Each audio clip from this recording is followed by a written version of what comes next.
Sa baka, 160.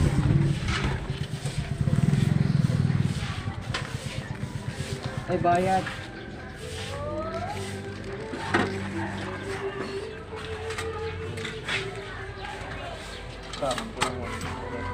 Magkano yung yellow pin? 160 te.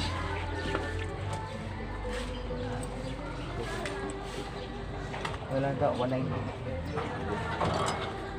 Saka yung isda. Kulang. Ay, yung tilapia, kuya, magkano? Tilapia 140 te. Ay, yung isa. Sa baka 160 rin te. Yung baka. Matang baka. Wala ko. Baka. Baka portion. Ay, yung isa. Ano yun? Torsilyo. Wala na ba eh? Magkano yung torsilyo? 160 din. 160.